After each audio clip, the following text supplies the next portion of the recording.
இந்த ஆட்டுக்கும் அந்த ஆட்டுக்கும் ஒரு கூட்டு இருக்குது அப்படிங்கிறது அந்த கடைசி படத்திலேயே தெரிஞ்சு போச்சு. பாரதிய ஜனதாவின் கைத்தடியாக இன்று திராவிட இயக்கத்தை கை நீட்டி பேசுவதற்கு வந்திருக்கக்கூடிய அந்த நடிகர் தொடங்கி இருக்கக்கூடிய கட்சியை தூள் தூளாக்க போகின்ற இயக்கம் நமது திராவிட முன்னேற்ற கழகம். இதே மாதிரி திமுக பார்த்து சொன்ன பல பேர் ஒண்ணும் இல்லாம போயிருக்காங்க. இது ரெண்டும் வேற யாரும் இல்லை, இபிஎஸ் ஓபிஎஸ் சேர்ந்துதான் 11 தொகுதிகள் டெபாசிட் போற அளவிற்கு இந்த கட்சியை கெடுத்து குட்டிச்சவர் ஆக்கியவர் எடப்பாடி பழனிசாமி. நேற்று மாநாடு நடத்தின ஒரு கட்சியினுடைய பொதுச் செயலாளர், நாங்க கூட்டணி வைக்கிறதுக்கு எங்களுக்கு ஐடியா இல்லைன்னு சொல்ற அளவுக்கு உங்களுடைய கட்சி கேவலப்பட்டு போயிருக்கிறது. கோட்னா என்ன? ஆடு. இந்த ஆட்டுக்கும் அந்த ஆட்டுக்கும் ஒரு கூட்டு இருக்குது அப்படிங்கிறது அந்த கடைசி படத்திலேயே தெரிஞ்சு போச்சு. இன்னைக்கு அந்த கடைசி கோட்டுங்கிற படம் ஆடு, அந்த ஆடு இந்த ஆடு ஒண்ணுதான் அப்படிங்கிறது நேற்றே முடிவாகி போச்சு.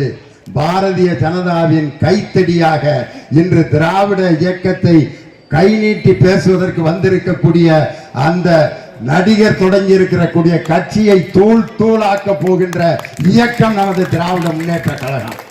காரணம் என்னன்னா, அவர் பார்த்தீங்கன்னா ஏகப்பட்ட தலைவர்களுடைய படங்களை எல்லாம் போட்டு ஆஹா ஓஹா அப்படின்னு பேசிட்டு ஒரு வார்த்தை சொல்றாரு, 200 தொகுதியில் வெற்றி பெறுவோம் என்ற கூட்டணி இருமாப்போடு பேசிக் கொண்டிருக்கிறீர்களே அப்படின்றார்.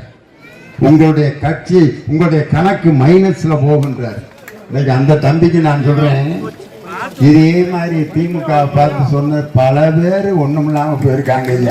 இது ரெண்டும் வேற யாரும் இல்லை, இபிஎஸ் ஓபிஎஸ் சேர்ந்துதான் எம்ஜிஆர் இந்த அம்மாவை நடத்தின கட்சியை இன்னைக்கு ஒண்ணும் இல்லாம ஆக்கி, இதுல எம்ஜிஆரை வேற கூட்டு வந்து ஏஐ தொழில்நுட்பத்தில் பேச வைக்கிறாங்க. இது ஜானகி அம்மாவோட அந்த 100ஆண்டு விழாவில்.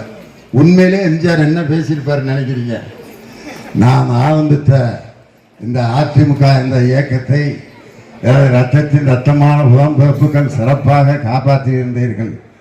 ஆனால் 10 முறை தோற்க வைத்து கழுத டான்ஸ் கத்தரும்பான கதையாக 11 தொகுதியில் டெபாசிட் போற அளவிற்கு இந்த கட்சியை கெடுத்து குட்டிச்சவர் ஆக்கியவர் எடப்பாடி பழனிசாமி. நான் பாட்டுக்கு நிம்மதியாக ஒரு மெரினா பீச்சில் படித்து கொண்டிருந்த என்னைய இங்கே கொண்டு வந்து ஏன் இந்த வயிற்றுச்சலை பார்க்கறதுக்கு என்னைய கூட்டு வந்தீங்கன்னு தெரியல.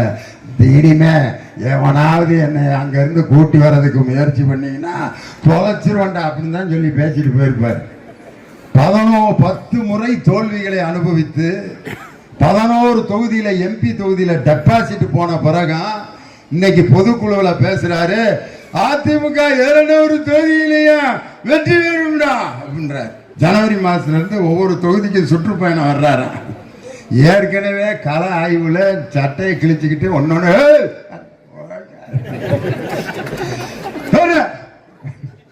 தங்கமணி ஐயா வந்து அமைதியாக என்ன நீ போயா. ஒரு கட்சியினுடைய ஒரு கள ஆய்வு கூட்டத்தை நடத்த முடியாத அளவுக்கு தொண்டர்கள்ட்ட இன்னைக்கு மிகப்பெரிய அதிருப்தி இருக்கு. ஏதோ ஒரு பொதுக்குழுவில் பெருசா அப்படியே கூட்டி போய் மீன் அது இதெல்லாம் வாங்கி சாப்பிட்டாக்க உடனே மக்கள் நம்ம எல்லாரும் 2 கோடி பேர் நம்மள்ட்ட ஆதரவாக இருக்கிறார்கள் என்று பகல் கனவு கண்டு கொண்டிருப்பவர் எடப்பாடி பழனிசாமி தான். இன்னைக்கு என் தலைவர் சொன்னது மாதிரி 200 தொகுதிகளிலும் வெற்றி பெறப் போகின்ற கூட்டணி திராவிட முன்னேற்ற கழகத்தினுடைய கூட்டணி தான். அதில் ஒருத்தர் சவால் விடுறாரு, தனியாக திமுக நிக்க முடியுமா அப்படின்னு. எங்களுக்கு எதுக்கிய, எங்க கூட எங்களோட கூட்டணி சேர்றதுக்கு எல்லா கட்சிகளும் போட்டி போட்டுக்கிட்டு இன்னைக்கு இருக்கு. ஆனா அதிமுக கூட விஜய் கூட கூட்டணி வைக்க மாட்டேன்னு சொல்லி அந்த விஜய் கட்சிக்காரர் சொல்றாரு, நாங்கள் அதிமுகவுடன் கூட்டணி வைப்பதாக இப்பொழுது எங்களுக்கு எண்ணம் இல்லை. அட கொடுமைய, எவ்வளவு காலம் ஆட்சியில் இருந்த ஒரு கட்சியை பார்த்து நேற்று மாநாடு நடத்தின ஒரு கட்சியினுடைய பொதுச் செயலாளர், நாங்க கூட்டணி வைக்கிறதுக்கு எங்களுக்கு ஐடியா இல்லைன்னு சொல்ற அளவுக்கு உங்களுடைய கட்சி கேவலப்பட்டு போயிருக்கிறது. இது போன்ற செய்திகளை மேலும் தெரிந்து கொள்ள எங்களது யூடியூப், Facebook மற்றும் Twitter ஆப்களை சப்ஸ்கிரைப் செய்யவும்.